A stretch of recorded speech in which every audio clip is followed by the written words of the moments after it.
축사하시고 떼어 이르시되 이것은 너희를 위하는 내 몸이니 이것을 행하여 나를 기념하라 하시고 식후에 또한 그와 같이 잔을 가지시고 이르시되 이 잔은 내 피로 세운 새 언약이니 이것을 행하여 마실 때마다 나를 기념하라 하셨으니 너희가 이 떡을 먹으며 이 잔을 마실 때마다 주의 죽으심을 그가 오실 때까지 전하는 것이니라. 아멘. 모두 자리에 앉으시기 바랍니다. 3차 예배 오신 형제자매 여러분, 주님의 이름으로 환영합니다. 하나님의 말씀 나누겠습니다.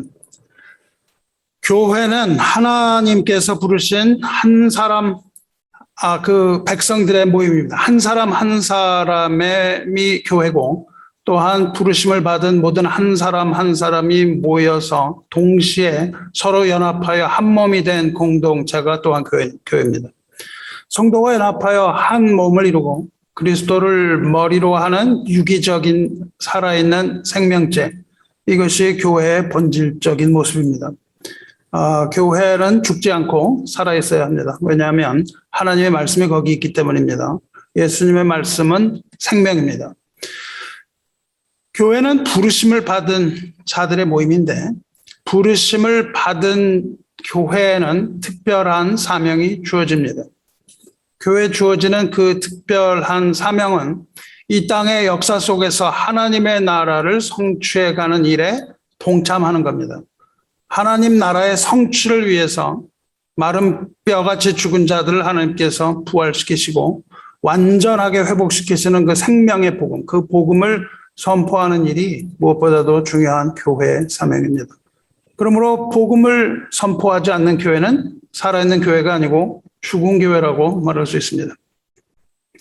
복음을 전하는 일은 선택사항이 아니고 반드시 이루어야만 하는 교회의 중차대한 사명 중의 사명입니다. 사도 바울이 말했습니다. 내가 복음을 전할지라도 자랑할 것이 없으면 내가 부득불할 일임이라. 만일 복음을 전하지 않으면 내게 화가 있을 것이로다. 이렇게 말했습니다. 만일 교회가 복음을 전하지 않고 그 외 다른 일들을 하고 있다면 그것은 명백한 직무유기이며 주님의 책망을 피할 길이 없을 겁니다. 오늘날 죽어가고 신음하고 있는 교회를 살릴 수 있는 유일한 해결책은 생명의 복음 외에는 없습니다. 복음의 문을 열고 복음을 선포하는 것만이 교회의 유일한 희망입니다. 교회의 첫 사명은 사람들의 가슴 속에 복음의 벅차오름을 심어주어서 그 죽어가는 심장을 소생시키는 겁니다.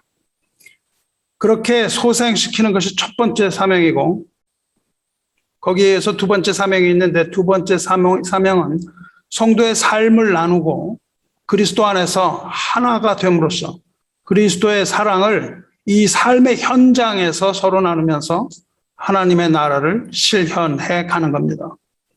복음을 전하며 복음으로 하나 되는 삶, 복음을 전하며 복음으로 하나 되는 삶, 이것이 참된 성도의 삶입니다. 복음이 아닌 그 비본질을 붙들지 마시고 오직 복음, 이 복음만을 외치는 성도가 되시기를 주님의 이름으로 축원합니다. 오늘 읽은 말씀의 본문은 우리가 잘 아는 바와 같이 고린도 교회에 주어진 주님의 만찬의 규례입니다. 사도 바울은 이 식사를 The Lord's Supper, 주의 만찬, 주님의 만찬이라고 부릅니다. 주님의 만찬이라고 몇 군데서 이제 부르는 일이 있는데, 여기서 만찬이라는 말은요, supper는 사전적인 의미로 the last meal of the day, 그날의 마지막 식사예요. 그날의 마지막 식사. 주의 만찬은 그날 하루의 마지막 식사였고, 또한 그것은 주님의 이 세상에서의 마지막 만찬이기도 했습니다. 제자들과 이 마지막 만찬을 가지시면서 주님이 이렇게 말씀하셨죠. 내가 포도나무에서 난 것을 하나님 나라에서 새 것으로 마시는 날까지 다시 마시지 아니하리라. 이렇게 말씀하세요. 그러니까 그것이 마지막 만찬이 될 것이고 주님이 오시는 날 다시 식탁을 대할 것이다. 그 말씀하십니다. 이 말씀은 이 식탁이 마지막 식탁이 될 것이라고 말씀하시는 것 동시에 하나님의 나라가 온다는 것을 말씀하시고 하나님 나라가 이 땅에 올 때 다시 식탁을 나눌 것이라고 말씀하시는 겁니다. 그러니까 예수님의 마지막 식탁은 그것이 마지막이 아니고 새 식탁, 하나님의 나라와 함께 다시 오실 때에 우리와 새로운 풍성한 식탁을 대하면서 다시 즐겁게 그 식탁을 대할 것이다. 그렇게 말씀하고 계시는 겁니다.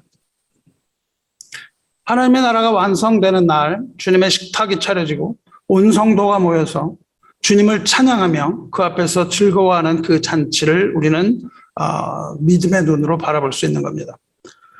그런데 그것이 언제가 될지는 아무도 모르죠. 그 기간이 얼마가 될지 모릅니다. 2000년 전 그 마지막 만찬 이후로 다시 오시는 날까지 오랜 기간이 있어 왔고 주님을 믿는 성도는 주님 오실 그날을 손꼽아서 기다리고 있는 자들입니다.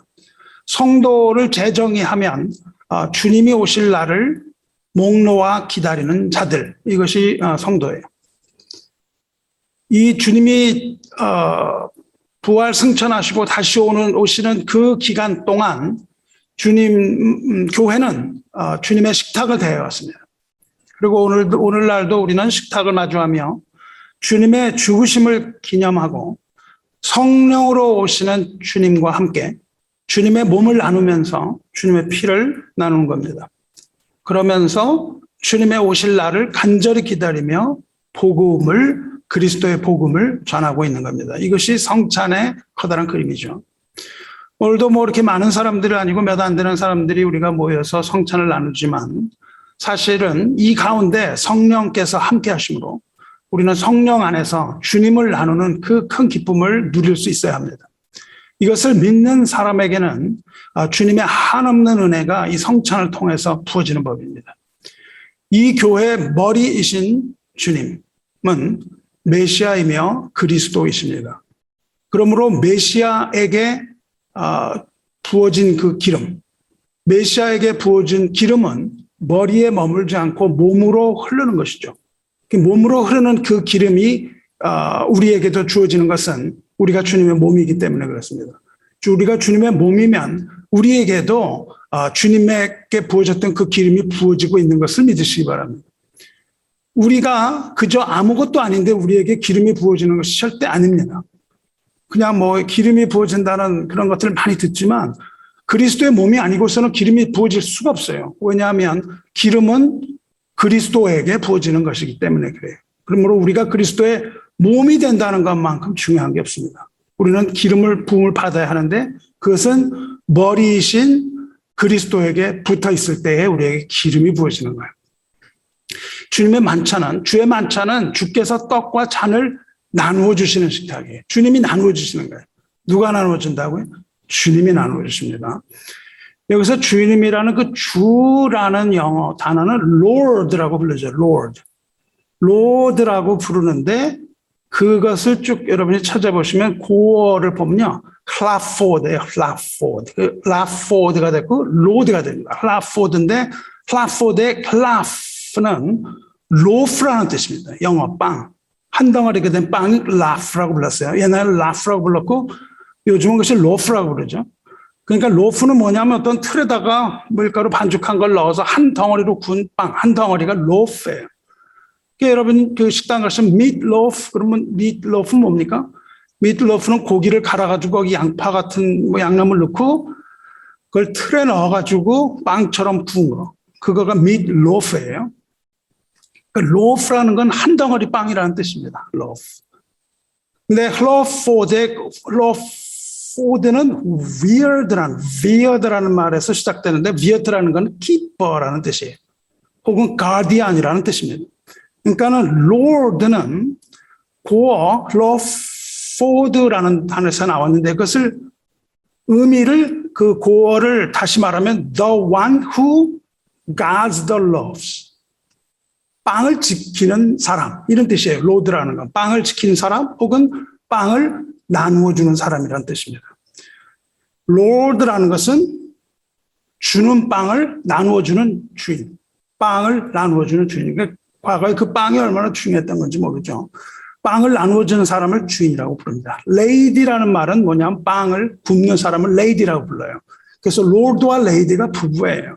로드와 레이디는 부부인데 레이디의 의미는 그런 겁니다. 레이디는 그 빵을 굽는 거고, 그러니까 레이디가 빵을 구우면 로드가 그것을 백성들에게 나눠줬다, 가족들에게 나눠줬다, 그런 겁니다. 이 영어 단어의 의미가 그런 것처럼 6월절 밤에 주님께서는 빵을 떼어서 나누어 주셨어요.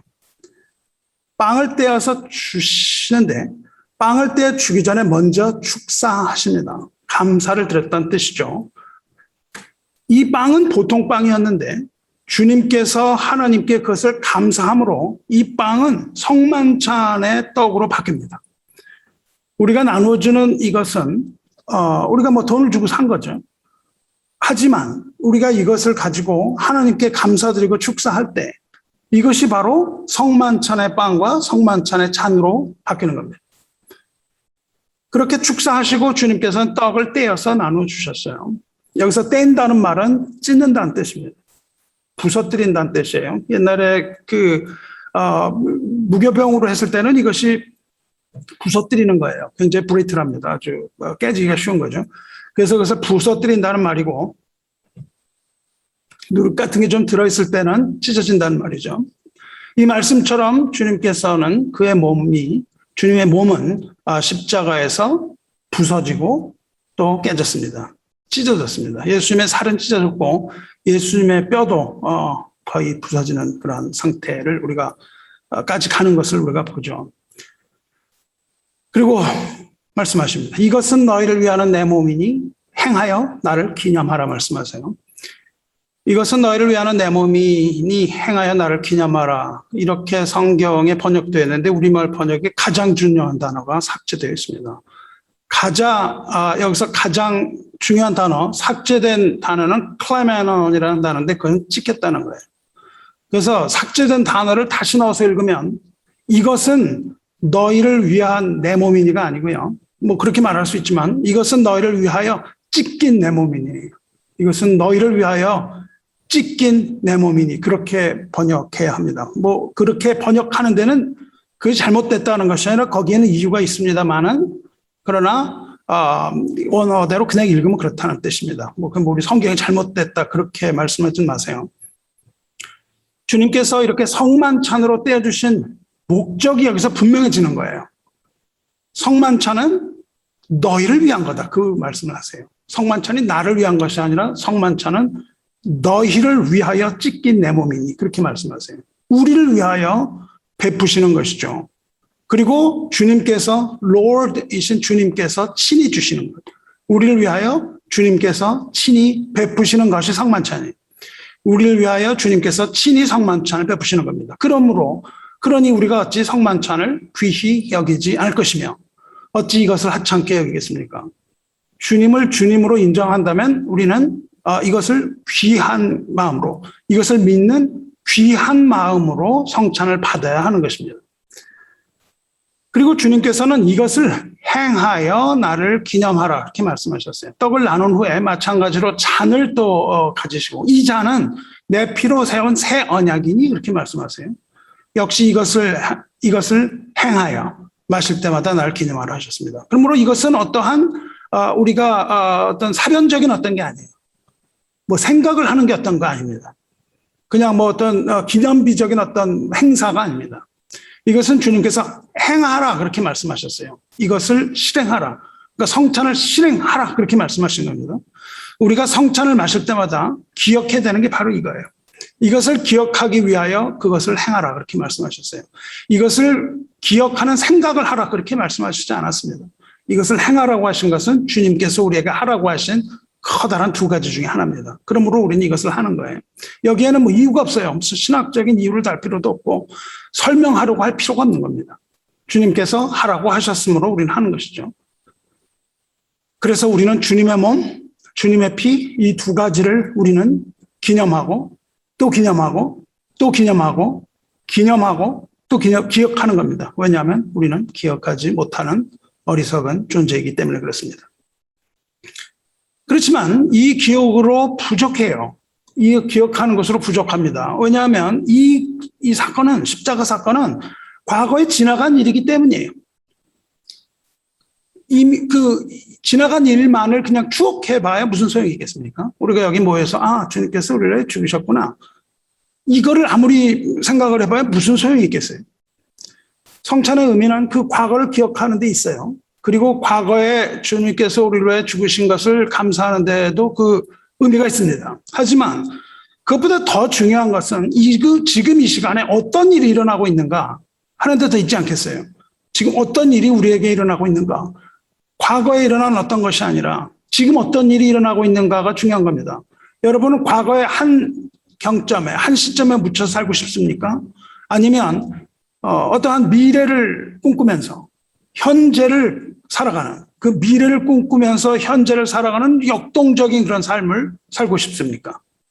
우리는 과거에 묶인 자가 아니고 미래를 향하여 나아감에 현재를 생각하는 그런 존재가 되어야 되겠죠.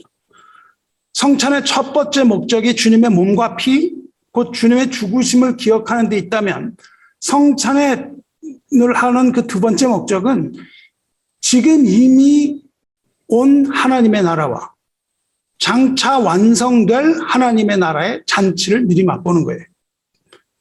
이 기념 그리고 잔치, 이 두 가지 요소는 이 동일한 모습인데 여기에 두 가지 이중성을 가지고 있는 겁니다.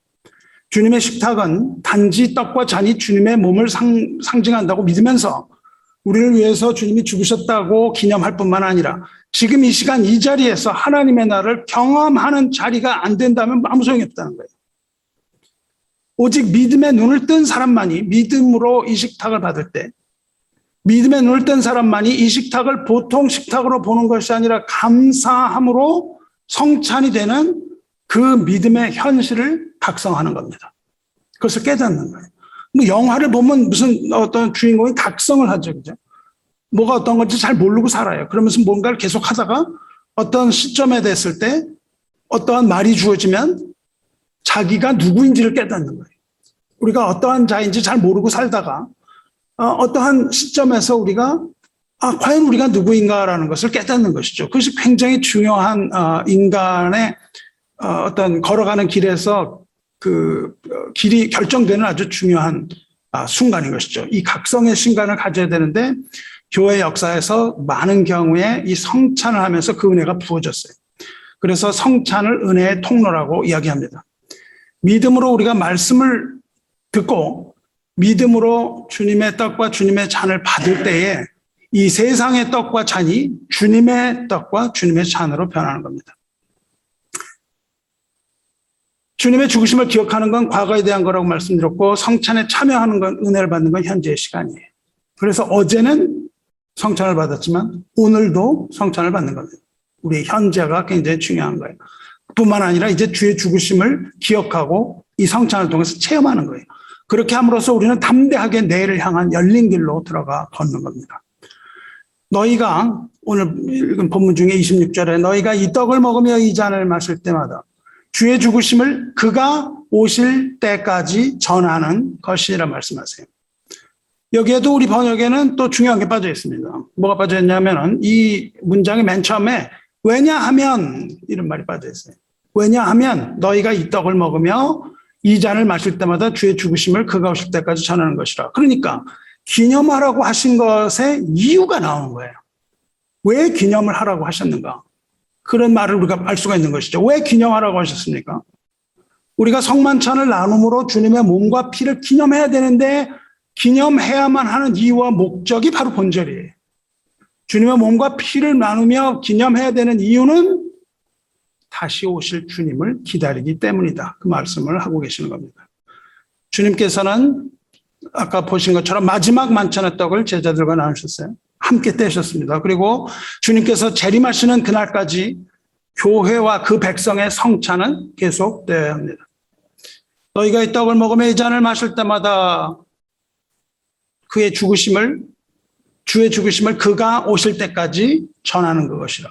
여기서 전한다는 말은 영어로 proclaim이라고 번역합니다. 선포라는 거예요. 그가 오실 때까지 선포하는 것이라. 선포는 무엇을 선포합니까? 복음을 선포하는 것이죠. 주님 오시는 날까지 복음은 선포되어야 합니다. 주님의 몸을 받고 주님의 피를 받은 이 자리에서 복음이 선포되어야 된다는 거예요. 이 자리에서 성찬의 자리에서는 복음이 선포되어야만 한다. 그리고 주님의 몸을 받고 주님의 피를 받고 복음을 선포되는 복음을 들은 자들은 그 선포된 복음을 들고 세상으로 나가서 복음을 전해야 한다. 언제까지? 주님이 오시는 그날까지. 이것이 오늘 본문의 참 의미입니다. 주님이 오시는 그날까지 복음은 선포되어야 합니다. 그리고 복음을 맡은 자들에게 필요한 것은 충성입니다. 성찬은 유월절의 체험을 먼저 기억합니다. 그것은 그 백성의 고통을 돌아보며 구원하시는 하나님에 대한 과거의 기억이고 동시에 유월절을 다시 체험하는 것이고, 그러나 과거의 회상이나 현재 체험에 머물지 말고 구속의 은혜를 체험한 자로서 재림 때까지 주님의 죽으심을 전하는 삶을 살라. 이것이 본문의 말씀이시죠. 교회와 성도는 주님의 재림을 기다리는 어린 양의 순결한 신부로 남아야 합니다. 그리고 하나님의 나라가 완성되어서 주 앞에서 열리는 그 축제의 식탁을 받는 날까지 우리는 주님과 함께 영적으로 교제하는 겁니다. 주님과 하나가 되며 성찬의 식탁을 나누며 주님의 죽으심과 죽은의 죽으심, 즉 그 십자가 복음의 좋은 소식을 전하는 겁니다. 정리를 하면 이렇습니다. 우리는 성찬에서 주님을 기억해야 됩니다. 한시라도 주님을 잊지 마시기 바랍니다. 특히 주님의 십자가 고난을 기억해야 합니다. 늘 주님의 십자가를 바라보시기 바랍니다. 그리고 주님이 주시는 십자가를 달게 지고 주님을 따라가야 합니다. 이것이 성찬의 한 목적이에요. 그리고 성찬을 받기 전에 우리는 자신을 돌아봐야 합니다. 과연 나는 지금 주님과 동행하고 있는가? 과연 나는 지금 주님의 영광을 위해 살고 있는가? 과연 나는 지금 주님의 뜻을 따라서 좁지만 거룩한 길을 애써서 걸어가고 있는가? 이렇게 자신을 먼저 돌아본 후에 성찬을 받아야 합니다. 만일 아니라면 회개하고 돌아설 것을 다짐하며 성찬을 받으면 됩니다. 이것이 아니라고 해서 성찬을 받지 말라는 뜻이 아닙니다. 거꾸로 자꾸 읽어요. 나는 이러므로 성찬을 받지 말아야지. 나는 오늘 성찬에 갈 수 없겠다. 나는 나의 삶을 그냥 계속 살겠다. 내가 돌아보니까 내 삶이 성찬을 받을 만한 삶이 못 되는구나. 나는 계속 그렇게 살면서 성찬을 받지 말아야지. 이렇게 읽으시면 안 되는 거예요. 어떻게 읽어야 됩니까? 성찬을 받아야 되겠구나. 그 귀한 것을 받아야 되겠구나. 그러기 위해서 나의 삶을 바꿔야 되겠구나. 내가 돌아서야 되겠구나. 이것이 성경을 잘 읽는 방법입니다. 그렇게 할 뿐만 아니라 우리는 주님의 죽으심을 전해야 되죠. 우리는 말로써, 글로써, 모든 방법으로서 다 복음을 전해야 돼요. 무엇보다도 말이나 글이나 우리 입에서 나오는 어떤 것보다도 우리는 예배자로서의 삶을 통해서 복음을 선포해야 됩니다. 주님의 제자로서의 길을 걸음으로써 복음을 선포해야 됩니다. 주님 오시는 그날까지 우리가 주님 오심을 사모한다는 것을 세상에 알게 하시고 우리는 힘을 다해서 복음을 전해야 됩니다. 예배자로서 복음을 전해야 돼요. 주님의 재림을 믿고 우리는 영접할 준비를 마치고 있어야 됩니다. 믿기만 해서는 아무 소용이 없어요. 우리는 예수님 오시는 그날을 맞이할 준비를 마치고 있어야 되는 겁니다.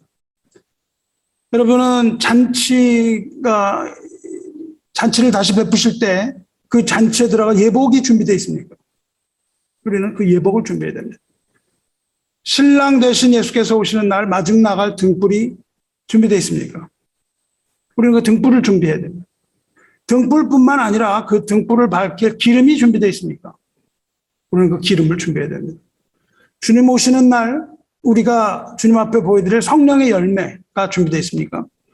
주님께서는 우리를 열매로 알아보겠다고 하셨는데 성령의 열매, 사랑과 희랑과 화평과 오래 참음과 자비와 양선과 충성과 온유와 절제의 이러한 열매들을 우리 가운데 볼 수 있습니까? 지금 가지가 마르면 자른다고 말씀하셨어요. 그래서 그것을 태워버린다고 말씀하셨습니다. 우리는 성령의 열매를 준비하고 있습니까? 우리가 성령의 열매를 준비하기 위해서는 어떻게 해야 되나요? 우리는 포도나무이신 예수님께 붙어 있어야 됩니다. 우리가 붙어 있지 않고서는 열매를 맺을 수가 없습니다. 우리는 성령의 인도하심을 받아야 합니다. 성령의 인도함을 받는 자를 하나님의 아들이라 부른다고 하셨어요. 우리가 하나님의 자녀이면 성령의 인도함을 받아야 돼요. 성령의 인도함을 받지 않고는 이 모든 것 중에 어떤 것 하나도 할 수가 없다는 겁니다. 그리고 또 함께 깨어서 항상 깨어서 거룩하게 살라고 말씀하셨는데 우리는 과연 영적으로 깨어서 하늘을 바라보고 있습니까? 아니면 땅을 바라보고 고개를 숙이고 걸어가고 있습니까? 이것을 돌아봐야 되는 겁니다. 성찬에서는. 우리는 그렇게 거룩하라고 한 그런 삶을 살면서 구름을 타고 오겠다고 말씀하신 그 주님을 바라보고 고개를 들어서 하늘을 바라보고 있어야 되겠죠.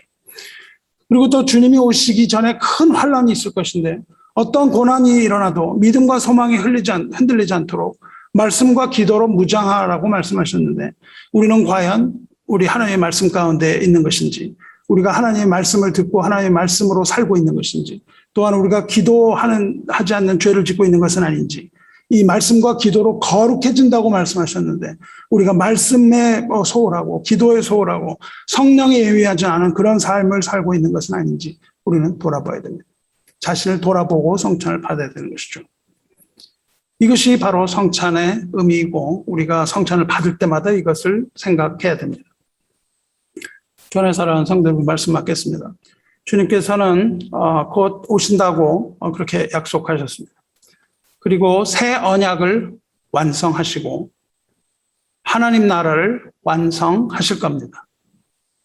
그렇게 완성하시고 그 나라를 하나님께서 통치하십니다. 그것을 위하여 하나님께서는 백성을 모으실 것입니다. 그리고 모은 백성을 앞에서 하나님께서 커다란 연회를 베푸실 거예요. 그 아들을 위하여 커다란 연회를 베푸십니다. 예수께서는 포도나무에서 난 것을 하나님 나라에서 새 것으로 마시는 날까지 다시는 마시지 하리라 말씀하셨습니다. 그 파티를 기대하고 있으라고 말씀하시는 것이죠. 성찬은 그리스도의 죽으심에 대한 기념인 동시에 그리스도의 재림에 대한 확신입니다. 여러분 이것을 기념으로만 받지 마시고 이것을 확신으로 연결하셔야만 여러분에게 은혜가 임하는 거예요.